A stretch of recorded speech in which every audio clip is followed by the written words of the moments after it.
Hola a todos y bienvenidos de vuelta a Guerrero Espectral. Y hoy les traigo dos historias y la primera la hemos titulado El cadáver perdido.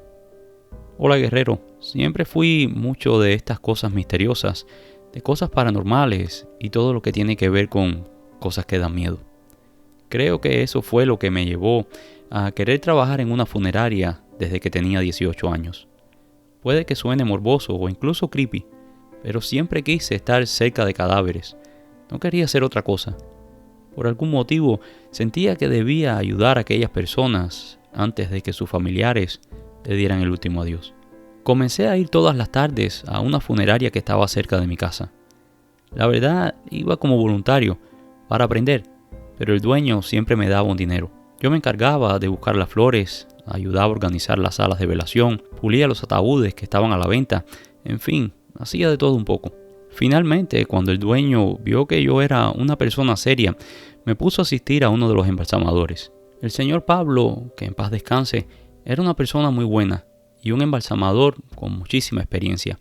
Él me enseñaba mucho y al ver lo dedicado que era y el amor que le tenía a aquella profesión, también me hizo querer ser embalsamador. Una tarde, el dueño me llamó a la oficina y me dijo que si estaba listo para comenzar a embalsamar y a preparar cuerpos, pues había hecho un contrato con el gobierno para encargarse de los difuntos desamparados.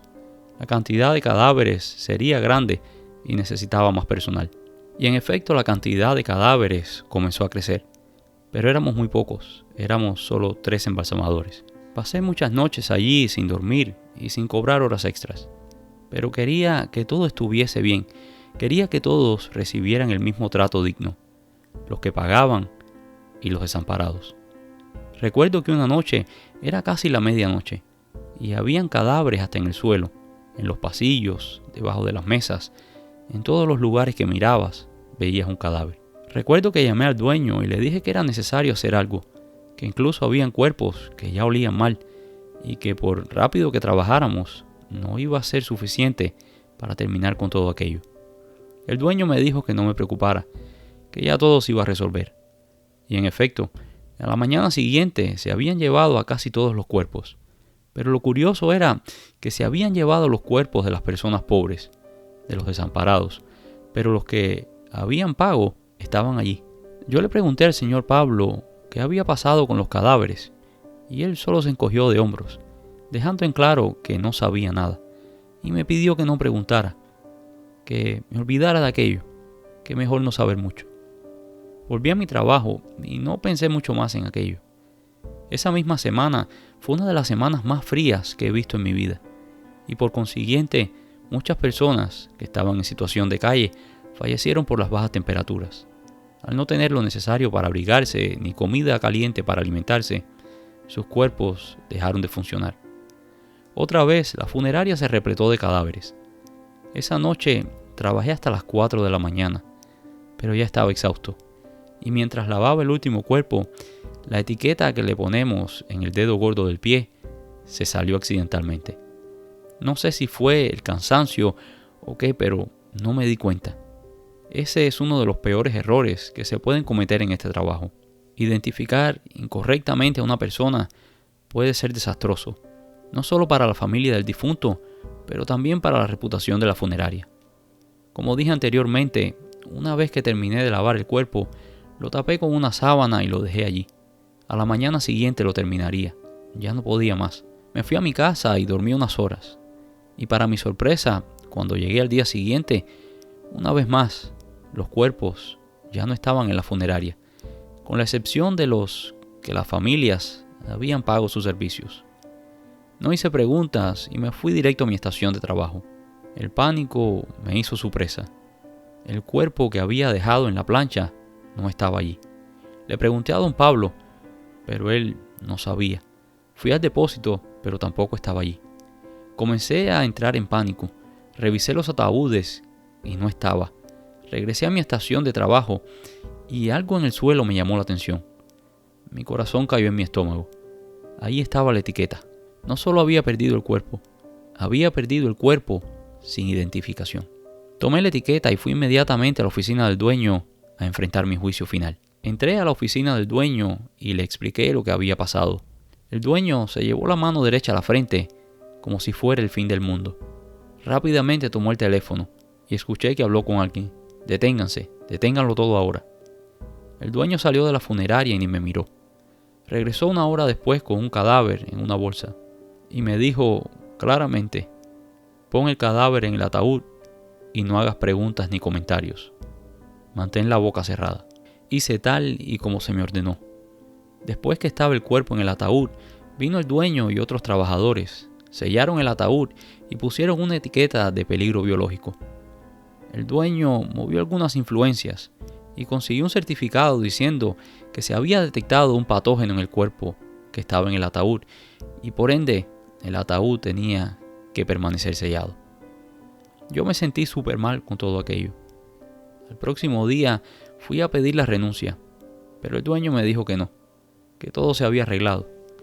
Moralmente sabía que debía irme de allí, pero debido a problemas económicos que estaba pasando mi familia, tuve que tragarme mis valores para poder poner comida en la mesa de mi familia. Seguí trabajando y todo iba bien hasta que un mes después vino la policía. La familia del cuerpo que yo había perdido había investigado y un juez había emitido una orden de exhumación del cuerpo. Y en efecto, la familia pudo constatar que aquel no era su familiar. El juez había ordenado una investigación y una auditoría en la funeraria. No les tomó mucho tiempo descubrir lo que estaba haciendo el dueño. El dueño tenía una hacienda y en él tenía varias máquinas, pero la más importante era una máquina de moler ramas de árboles y trozos de madera. Según la investigación, el dueño utilizaba aquella máquina para moler los cuerpos y usaba los restos como fertilizantes, y otra parte los tiraba en la fosa séptica. El día que se llevaron el cuerpo que yo estaba preparando, los empleados del dueño recogieron todos los cuerpos sin etiqueta, y cuando estuvieron en la hacienda, procedieron a molerlos, y uno de los primeros que molieron fue presuntamente el que yo estaba preparando. Por ese motivo, cuando el dueño supo que había un cuerpo perdido, él mandó a parar la operación, pero ya era tarde. Solo quedaba aquel cuerpo que pusimos en el ataúd. Al dueño y a 2 de los trabajadores, que eran sus cómplices, fueron acusados de manejo indebido de cuerpos y de fraude. El dueño solo estuvo preso unos meses y después fue puesto en libertad. Pero después que salió de la prisión, fue que comenzó su calvario. Aquel hombre lo perdió todo. Decían los vecinos que en las noches se oían gritos que venían de su casa. El hombre pedía, suplicaba que lo dejaran en paz, que lo perdonaran. El hombre comenzó a tomar un color extraño y las facciones estaban como desencajadas. Tenía un aspecto casi cadavérico. Poco a poco fue perdiendo la mente y comenzó a vivir en la calle. Dormía debajo de un poste de luz. Nunca dormía en lo oscuro. Muchas veces yo le llevaba comida y en los días de lluvia y de mucho frío le decía que viniera a mi casa, pero lo más que aceptaba era dormir en el portal de la casa, con una condición: que la luz estuviese encendida. Días antes de su muerte yo lo vi y me dijo que ya venían por él. Efectivamente, días después lo encontraron muerto, debajo del mismo poste del alumbrado público donde había dormido muchas noches, con una expresión de terror y con las manos alzadas, como protegiéndose el rostro de algo. Curiosamente, la lámpara del alumbrado público estaba dañada. Aquella noche, el pobre señor había dormido en la oscuridad. Y la segunda historia la hemos titulado Mi hermano se perdió después de presenciar un ritual satánico. Hola, me llamo Julio y esta es la historia de mi hermano Rubén. Mi hermano se fue de Venezuela y se fue a vivir a Chile. Aquí en Venezuela era médico forense, pero en Chile no podía ejercer por el tema de los papeles. Así que trabajaba en lo que podía y consiguió un trabajo en una compañía de limpieza. Esta compañía los llevaba a diferentes establecimientos para hacer el aseo. Uno de los lugares era una funeraria. El director hizo muy buena amistad con Rubén, pues le gustaba lo detallista y lo eficiente que era en su trabajo. Un día cuando Rubén terminó, mientras esperaba el transporte de la compañía para ir al próximo establecimiento, el director de la funeraria lo invitó a ir a su oficina y a tomar un café. Allí Rubén le contó que era médico forense en Venezuela, pero que por el asunto de los papeles no podía trabajar allí como médico. El director le dijo que ellos estaban cortos de personal, que si él quería, él podía hablar con el dueño y ver si lo podía contratar, y que la paga seguramente sería mucho mejor que la que estaba recibiendo en aquel momento. Rubén le dijo que le encantaría. El director prometió llamarle a la mañana siguiente. Rubén recibió la buena noticia temprano en la mañana. Si estaba de acuerdo, podía empezar el mismo lunes. Finalmente, el día llegó y Rubén llegó puntual y listo para trabajar. Rubén comenzó como representante de ventas y coordinador. Todo iba muy bien. Incluso mandaba algún dinero para ayudar a nuestros padres. Un día que no tenía velorio y que solo estaba el cuidador, Rubén decidió quedarse en la funeraria hasta tarde para terminar una documentación que no había hecho durante la semana. Se encerró en su oficina y cerca de la medianoche escuchó voces. Curioso, se asomó y vio un grupo de hombres vestidos de traje, acompañados del dueño de la funeraria. Y con ellos también venía una mujer. Todos bajaron al sótano de la funeraria y allí permanecieron. Rubén regresó a su oficina para seguir en lo que estaba, pues no quería importunar.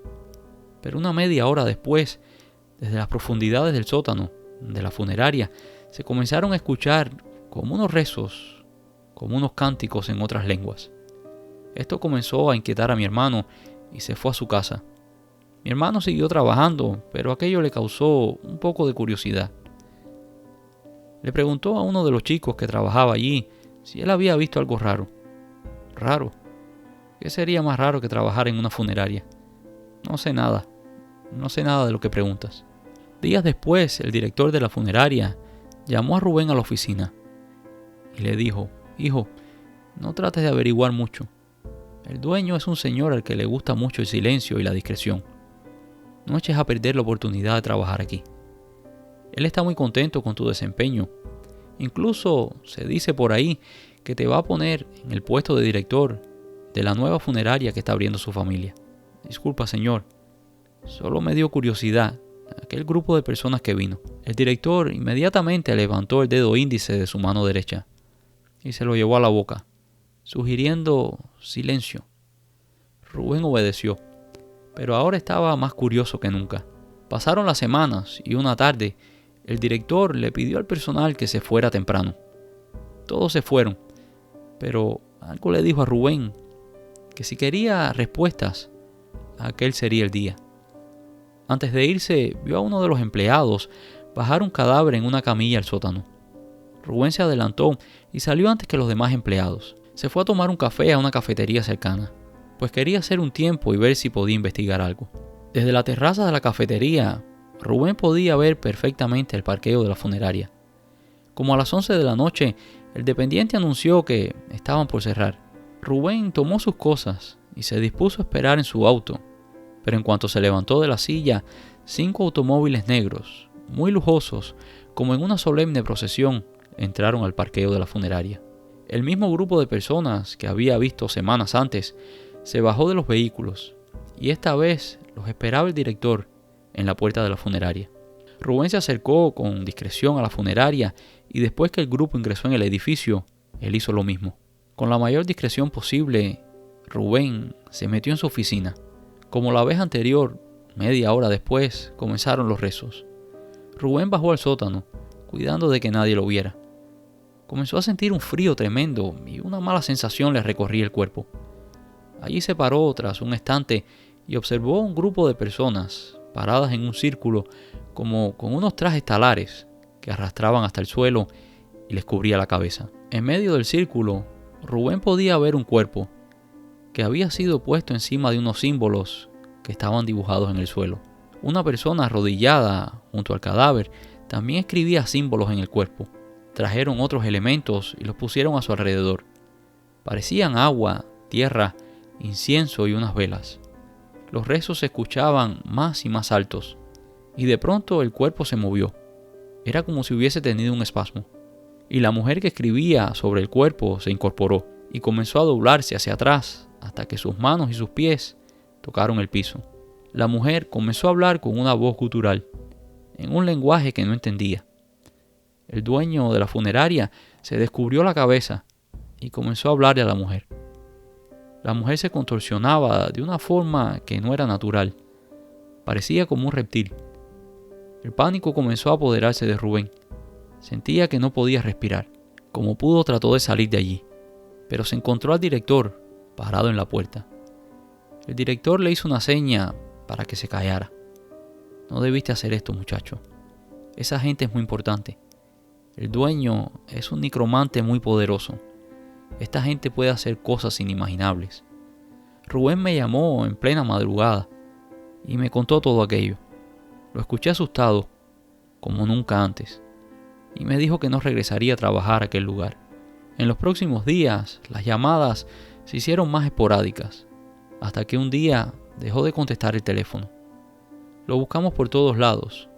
Yo incluso fui a Chile y en persona puse una denuncia con los carabineros.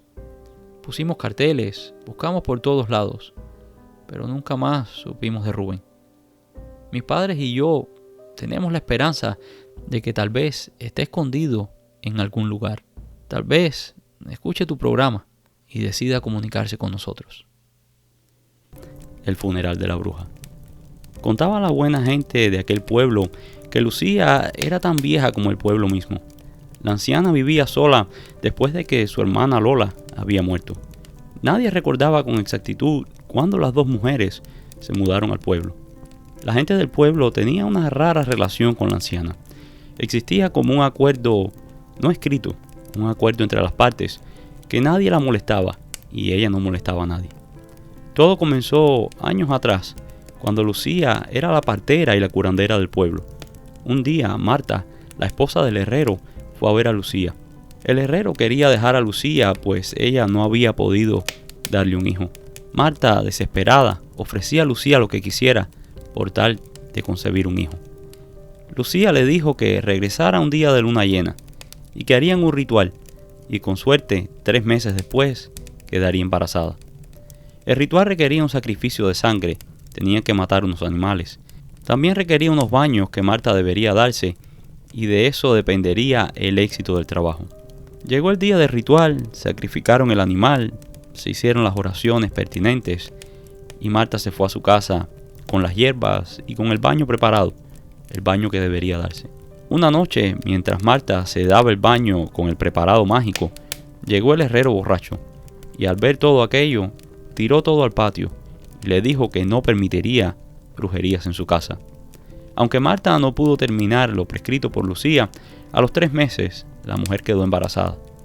Las mujeres del pueblo comenzaron a preguntarle a Marta qué había hecho para poder concebir el hijo, pues todos sabían en el pueblo de sus dificultades para quedar embarazada. Y Marta, aunque era muy discreta, sí le confesó a un par de amigas, las más cercanas, lo que había hecho. Estas amigas le contaron a sus amigas y así sucesivamente, hasta que el pueblo todo supo lo que Marta había hecho. La gente comenzó a acercarse a Lucía pidiendo ayuda, pidiendo conseguir las cosas que querían: trabajo, dinero, que las tierras fueran más productivas, hijos, y Lucía, como podía, fue ayudando a la gente. La gente estaba muy contenta con Lucía, le hacían regalos, la mujer vivía como una reina en el pueblo, hasta el día del parto de Marta. Ahí mandaron a buscar a Lucía para que asistiera como partera. El parto fue difícil. Marta estuvo en labor de parto por más de 8 horas. Lucía sabía que había un problema. Y cuando finalmente nació el niño, las deformaciones físicas eran grotescas. El niño solo vivió unos minutos.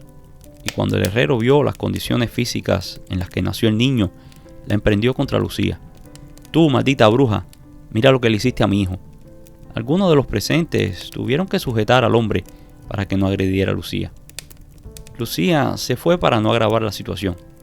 Al día siguiente enterraron al niño y, ciego por el dolor, el herrero fue a casa de Lucía a reclamarle.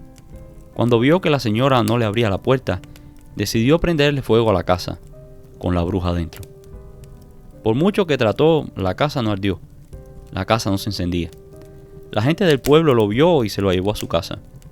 Borracho y frustrado, se rehusó a acostarse a dormir, así que encendió la forja y comenzó a trabajar. Inexplicablemente, el fuego se esparció por todo el taller. y las llamas consumieron al herrero. La gente del pueblo creía que aquello no había sido un accidente. Probablemente Lucía le había lanzado una maldición. Y así la gente comenzó a irse alejando poco a poco de la mujer. Una tarde uno de los vecinos le traía una carga de leña a Lucía que le había comprado. Cuando llamó a la puerta, la mujer no respondía, pero la puerta se abrió. Así que pensó que Lucía le había abierto para que entrara la carga de leña. Entró a la casa con la leña y de pronto, ahí estaba. La impresión hizo que cayera sentado al suelo. Salió de la casa como un rayo, pidiendo ayuda. Algunos de los vecinos vinieron a la casa de Lucía y allí se encontraron una escena escalofriante. El cuerpo de Lucía sentado frente a un altar, sin vida. Nadie quería tocarla. Aquello le daba muy mala impresión. Finalmente, entre todo el pueblo, decidieron contratar un servicio de funeraria. Entre los vecinos recogieron dinero y pagarían algo sencillo. Una de las funerarias de la ciudad vecina se hizo cargo de todo. La funeraria en cuestión era la funeraria de un viejo amigo de este canal, de Salvador, el amigo que les he contado historias en otros videos. El abuelo de Salvador tenía unos 20 años y su padre le encargó ir al pueblo vecino con un asistente a recoger el cuerpo. Cuando llegaron se encontraron a los vecinos apiñados en la puerta de Lucía, pero nadie se atrevía a entrar. Una vez dentro de la casa, los chicos de la funeraria se encontraron a Lucía sentada, con los ojos abiertos, mirando hacia su altar. Diligentes, los chicos se dispusieron a poner el cuerpo de la mujer en la camilla, pero no lograban acostarlo. El cuerpo estaba en rigor mortis y sentado, así que tuvieron que forzar el cuerpo para que se acostara. Y cuando estaban forzando el cuerpo para atarlo a la camilla, un suspiro que fue audible hasta por los curiosos vecinos que estaban fuera de la casa. Aquel sonido hizo que más de uno abandonara el lugar corriendo. Los funerarios calmaron a las personas diciendo que el sonido había sido producto de algún gas en el cuerpo del cadáver que había sido expulsado por la boca y que al salir había activado las cuerdas vocales. Aquella explicación científica dejó satisfechos a algunos, pero a los otros no. Los chicos de la funeraria se llevaron el cuerpo y antes informaron a la gente que el velorio se llevaría a cabo desde las 6 de la tarde hasta el próximo día. Mucha gente del pueblo no estaba muy interesada en ir al velorio, pero temían que si no iban, Lucía los fuese a maldecir. Los chicos llegaron a la funeraria con el cuerpo, y allí fue que comenzó la verdadera pesadilla. Las cámaras refrigeradas de la funeraria dejaron de funcionar en cuanto aquel cuerpo entró en la funeraria. Así que, a la vieja usanza, llenaron una tina con hielo y depositaron allí el cuerpo dentro de una bolsa plástica. Todos siguieron sus labores. Uno de los chicos regresó al cuarto donde estaba el cuerpo de Lucía a buscar algo. El chico quedó de una pieza. Allí estaba el cuerpo de Lucía, fuera de la bolsa, sentado y con la cabeza girada directamente hacia la puerta, los ojos en blanco y la boca abierta como en un grito mudo. El chico salió del cuarto tan rápido como pudo y allí le avisó a los otros: vengan, vengan, la mujer está sentada y está fuera de la bolsa.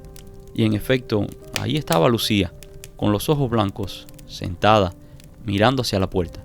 El director los tranquilizó diciendo que aquello probablemente había sido un espasmo, que no se preocuparan. Volvieron a poner el cuerpo dentro de la bolsa y lo dejaron en el hielo. Los chicos siguieron en lo suyo, pero evitaban pasar por aquel cuarto. Un tiempo después comenzaron a escuchar como alguien abriendo y cerrando puertas. Revisaron toda la funeraria, pero no había nadie. No se sabía de dónde venía aquel sonido. Tiempo después comenzaron a preparar el cuerpo de Lucía para el velorio. Era imposible poner el cuerpo en el ataúd. Cada vez que lo acostaban, se sentaba. No había forma de que velaran a Lucía con el ataúd abierto. Así que acomodaron el cuerpo y aseguraron la tapa con clavos. Llevaron el ataúd a la sala del velatorio y allí lo dejaron, hasta que comenzaran a llegar las personas. La gente comenzó a llegar temprano. Algunos juraban que escuchaban como si alguien estuviera rasgando desde el interior del ataúd. La gente sentía una extraña energía cuando se acercaba al lugar donde estaba el ataúd. Era una incomodidad indescriptible. Cuando hubo suficientes personas, una de las señoras propuso rezar el rosario por el alma de Lucía. fue solo hacer la señal de la cruz, cuando el ataúd se sacudió violentamente. Todos salieron de la habitación, dejando el ataúd allí solo. Los empleados de la funeraria trataron de calmar a los asustados vecinos. No se preocupen, probablemente es un espasmo del cuerpo. No se alarmen. Para relajar un poco el ambiente, los empleados de la funeraria sirvieron té y café. Solo las mujeres más valientes se atrevieron a regresar a la capilla y seguir con el rosario. El féretro estaba custodiado por 4 cirios de aproximadamente 1 metro. Aquellas velas, por el tamaño y el grosor, podían arder por días antes de consumirse totalmente. Aquellos cirios se consumieron en nada. Los presentes estaban aprensivos frente a aquella situación. De pronto la capilla quedó en la más absoluta oscuridad y se escuchó una voz que dijo: «Ya paren con sus rezos. No tiene caso. A ella me la llevo yo». Y en medio de la oscuridad, entre gritos de mujer, se escuchó como algo o alguien era arrastrado. La gente salió de allí como pudo. Ni una sola alma quedó en la funeraria. El director de la funeraria aseguraba que tal vez había sido una broma de alguien del pueblo para asustar a la gente, pero todos sabían que no era así. Al próximo día enterraron a Lucía sola. Solamente estuvo allí el personal del cementerio. Ni un alma del pueblo fue. La gente del pueblo decía que el mismísimo innombrable había ido a buscar el alma de Lucía, que por eso su espíritu batallaba para no salir del cuerpo, pues sabía que alguien venía por ella. Nunca le seques el sudor muerto. Lucas despertó esa mañana como siempre, corriendo porque iba tarde para el trabajo. Estaba de buen humor. Felizmente ya estaba dejando atrás la depresión que lo había consumido por los últimos meses. La traición de su novia fue un golpe que nunca esperó. Ellos llevaban una larga relación y por motivos solo conocidos por Georgina, decidió traicionar a Lucas. Una vez que Lucas se dio cuenta, terminó con ella. La elección de Georgina no fue la mejor, pues el chico con el que había traicionado a Lucas era un chico abusivo y varias veces incluso la mandó al hospital por las golpizas que le propinó. El día transcurrió tranquilo, pero Lucas no se sentía bien. Una extraña sensación lo mantuvo distraído. Antes de irse a su casa, se despidió de una manera muy rara de sus compañeros de trabajo. A varias personas le dijo que aquel era su último día. Los compañeros estaban tristes, pues Lucas era muy querido y pensaban que tal vez se iba a trabajar a otra empresa. Cuando le preguntaban por qué, él decía que ni él mismo sabía. Dijo que solo se sentía así. Después de salir de la empresa, fue atropellado por un automóvil. Lucas murió al instante. Todos quedaron destrozados y en aquel instante recordaron aquella profecía que había dado Lucas. Después de los requeridos trámites, la funeraria recibió el cuerpo del chico. El velorio fue inmenso, pues el chico era muy querido y muy popular. Y claro, no faltó la ex. Aquella que le había roto el corazón. Aquella que le había provocado una tremenda depresión. Georgina entró llorando y fue directo al féretro. Entre los más escépticos corría la voz que aquel llanto no era por la pérdida del chico, no era por tristeza, sino por cargo de conciencia. Georgina no se separó del cadáver de Lucas ni por un segundo. Y cuando ya iban a cerrar el ataúd, se dio cuenta que había un poco de sudor en la sien derecha del difunto. Discretamente tomó un pañuelo y cuidadosamente le secó el sudor. El entierro tomó lugar sin ningún otro acontecimiento relevante, pero después de esa noche, Georgina tenía los días contados. Esa misma noche comenzaron unas pesadillas horribles. Ella veía cómo Lucas la acusaba de ser responsable por su muerte. Una ansiedad la invadía. Pronto dejó de comer. Su aspecto físico comenzó a cambiar drásticamente. Los padres de Georgina la llevaron a cuanto médico quiso verla. Pero aquella dolencia no tenía una fuente física. Incluso buscaron la ayuda de una curandera, quien después de examinar cuidadosamente a la chica, concluyó que allí se había roto un tabú. Ella hizo algo que no debía haber hecho con un cadáver.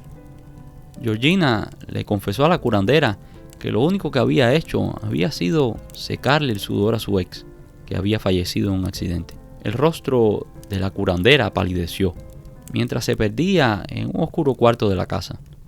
A su regreso, trajo con ella unas hierbas que usó para limpiar a Georgina y preparó un té con otras hierbas. Llevó un té para que tomara allí y otro para que se llevara a la casa. Cuando terminó, le explicó a los padres que no estaba segura de que aquello pudiera ayudar y que probablemente ya era muy tarde. La verdad, la explicación nadie la tiene, pero dicen que cuando se le seca el sudor a un muerto, si éste quiere, te puede llevar.